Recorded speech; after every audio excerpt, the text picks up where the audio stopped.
नमस्कार। आज के इस विश्लेषण में हम मैनेजमेंट यानी प्रबंधन के एक ऐसे हिस्से पर बात करने वाले हैं जो सच में किसी भी बिजनेस की जान होता है। इसे हम कहते हैं कंट्रोलिंग या नियंत्रण। सोचिए जरा, अगर बिजनेस का प्लानिंग एक मैप या नक्शा है तो ये कंट्रोलिंग बिल्कुल उस स्टीयरिंग व्हील की तरह है जो पूरे संगठन को सही रास्ते पर बनाए रखता है।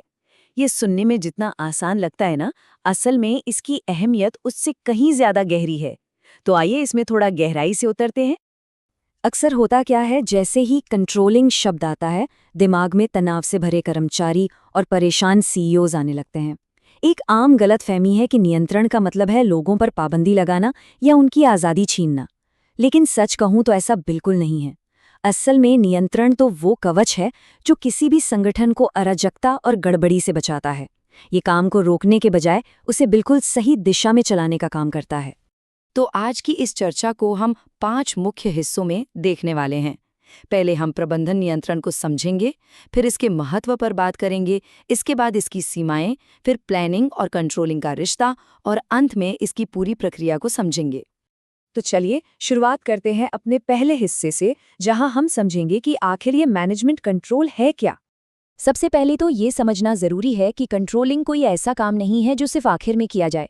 ये एक लगातार कॉन्टिन्यूस चलने वाली प्रक्रिया है, चाहे टॉप लेवल मैनेजर्स हों या मिड लेवल, हर जगह इसकी जरूरत पड़ती है।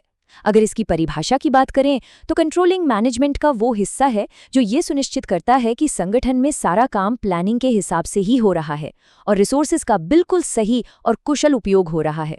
एक तरह से ये मैनेजमेंट के पहिए को घुमाकर वापस प्लानिंग पर ले आता है। असल दुनिया में ये कैसे काम करता है, इसका एक बहुत ही शानदार उदाहरण देखते हैं। एयरलाइंस के डिपार्चर कंट्रोल सिस्टम यानी डीसीएस को ही ले लीजिए। ये सिस्टम रियल टाइम में पैसेंजर्स के पीएनआर और बैगेज को अपडेट करता रहता है। चेक इन से लेकर बोर्डिंग पास और सामान की मंजूरी तक सब कुछ ऑटोमेटिक कंट्रोल लूप्स के जरिए होता है। क्यों? ताकि फ्लाइट बिना किसी देरी के सुरक्षित तरीके से अपने मंजिल तक पहुंचे। बस यही तो असली नियंत्रण है। अब आते हैं इस चर्चा के दूसरे अहम मुद्दे पर। आखिर किसी भी बिजनेस में कंट्रोलिंग की इतनी जरूरत होती क्यों है? इसका क्या महत्व है? नियंत्रण के कुछ बहुत ही खास आंतरिक और संचालन फायदे होते हैं।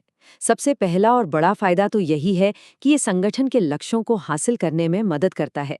दूसरा, इससे संसाधनों या रिसोर्सेज की बर्बादी रुकती है। और तीसरा और सबसे जरूरी, बिजनेस एनवायरनमेंट आजकल इतनी तेजी से बदलता है कि ये चेक करना पड़ता है कि शुरुआत में जो टारगेट हमने सेट किए थे, क्या वो अभी भी प्रैक्टिकल और सटीक हैं? कंट्रोलिंग यही चेक करने में मदद करता है। सिर्फ ऑपरेशंस ही नहीं, इसके मानवीय फायदे भी गजब के हैं। सोच कर देखिए, जब स्टैंडर्ड्स बिल्कुल क्लियर होते हैं तो कर्मचारियों का मनोबल खुद ब खुद बढ़ जाता है, क्योंकि उन्हें पहले से पता होता है कि उनसे क्या उम्मीद की जा रही है। इसके अलावा ये पूरे सिस्टम में अनुशासन बनाए रखता है। स्रोत में एक बड़ा अच्छा उदाहरण दिया गया था कि कैसे एक इंपोर्ट एक्सपोर्ट कंपनी ने कंप्यूटर मॉनिटरिंग से बेईमान गतिविधियों को रोका। नतीजा, सभी क्रियाओं में एक बेहतरीन तालमेल और कोऑर्डिनेशन बन गया। लेकिन देखिए, हर सिक्के के दो पहलू होते हैं। ऐसा नहीं है कि कंट्रोलिंग में कोई कमी नहीं है। आइए इसकी सीमाओं और चुनौतियों पर नजर डालते हैं। सबसे पहली और आम चुनौती है कर्मचारियों का विरोध। अक्सर होता क्या है कि जब आप सीसीटीवी कैमरास जैसी मॉनिटरिंग लगाते हैं तो एम्प्लॉयज़ को लगता है कि उनकी आज़ादी छीनी जा रही है। दूसरी, छोटी और मध्यम एंटरप्राइजेस के लिए ये कंट्रोलिंग सिस्टम्स लगाना बड़ा महंगा पड़ता है। इसमें समय और पैसा दोनों लगते हैं, तो हर छोटे बिजनेस के लिए ये व्यवहारिक नहीं होता। कुछ चुनौतियां तो ऐसी होती हैं जिन्हें आप नाप ही नहीं सकते, जैसे एम्प्लॉय का मनोबल या जॉब सेटिस्फैक्शन। इसे नंबर्स में कैसे नापेंगे? मुश्किल है ना? साथ ही एक मैनेजर का बाहरी फैक्टर्स पर कोई जोर नहीं चलता।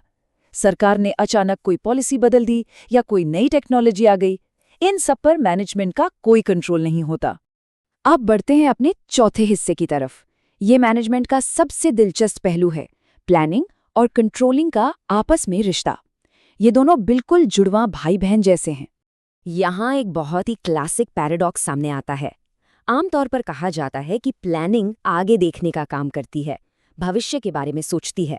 वहीं दूसरी तरफ कंट्रोलिंग हमेशा पीछे देखती है, बीते हुए कामों का एक तरह से पोस्टमार्टम करती है। लेकिन सच्चाई कुछ और ही है। वास्तव में ये दोनों ही आगे और पीछे दोनों तरफ देखते हैं। एक बहुत ही मशहूर कहावत है जो इस रिश्ते को बिल्कुल परफेक्टली डिफाइन करती है। बिना नियंत्रण के नियोजन अर्थहीन है और बिना नियोजन के नियंत्रण अंधा है। मतलब कंट्रोलिंग वही करती है जो प्लानिंग ने स्टैंडर्ड्स तय किए हैं। अगर प्लानिंग नहीं तो कंट्रोल किस चीज़ का? और दूसरी तरफ प्लानिंग पूरी तरह से उस फीडबैक पर निर्भर करती है जो कंट्रोलिंग से मिलता है। तभी तो अगली बार की प्लानिंग बेहतर हो पाएगी। चलिए अब इस चर्चा के आखिरी और सबसे प्रैक्टिकल हिस्से पर आते हैं। ये कंट्रोलिंग आखिर की कैसे जाती है? इसकी स्टेप बाय स्टेप प्रक्रिया क्या है? ये पूरी प्रक्रिया 5 आसान चरणों में होती है। पहला, स्टैंडर्ड्स तय करना। दूसरा, वास्तविक प्रदर्शन को मापना। तीसरा, जो तय किया था और जो हुआ उनकी तुलना करना। चौथा, फर्क या डिविएशंस को समझना। और पांचवा, उसे ठीक करने के लिए एक्शन लेना। आइए इन्हें थोड़ा करीब से समझें। तो पहले कदम में अलग अलग डिपार्टमेंट्स अपने अपने स्टैंडर्ड्स तय करते हैं। कुछ नंबर्स में होते हैं, जैसे मार्केटिंग में सेल्स टारगेट या फाइनेंस में कैपिटल फ्लो। वहीं कुछ क्वालिटीज पर आधारित होते हैं, जैसे एचआर में एम्प्लॉयज के बीच का रिलेशन। एक मैनेजर को ये मानक सबसे पहले तय करने होते हैं ताकि आगे का रास्ता बिल्कुल साफ हो।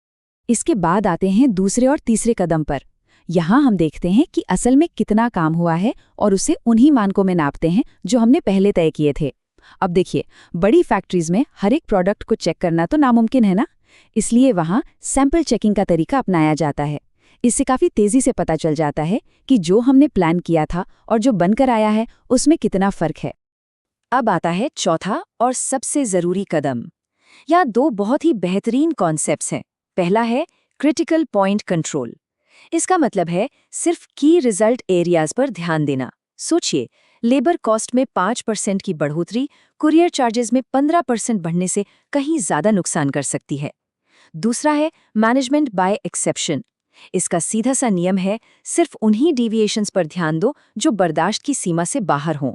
क्योंकि अगर आप सब कुछ कंट्रोल करने चलेंगे तो सच मानिए आपके हाथ कुछ भी नहीं आएगा। और अब आखिरी कदम, सुधारात्मक कार्यवाही यानी एक्शन लेना। जब पता चल गया कि चीज़ें लिमिट से बाहर जा रही हैं तो तुरंत एक्शन लेना पड़ता है। हो सकता है एम्प्लॉयज़ को नई ट्रेनिंग की ज़रूरत हो, नई हायरिंग करनी हो या पुरानी मशीन्स ठीक करनी हो। और हाँ, कभी-कभी तो ऐसा भी होता है कि शुरुआत में जो टारगेट सेट किए थे वही गलत थे, तो उन्हें दोबारा सेट करना पड़ता है। तो इस विश्लेषण को खत्म करते हुए मैं एक बहुत ही गहरा सवाल छोड़कर जा रहा हूं। अगर हर एक छोटी चीज को कंट्रोल करने का नतीजा ये है कि आप आखिर में कुछ भी कंट्रोल नहीं कर पाते, तो कंपनीज अपने रोजमर्रा के कामों में इस मैनेजमेंट बाय एक्सेप्शन को किस तरह लागू कर सकती हैं? ये एक ऐसा सवाल है जिस पर आगे चलकर प्रबंधन की दुनिया में कदम रखने वाले हर शख्स को जरूर विचार करना चाहिए।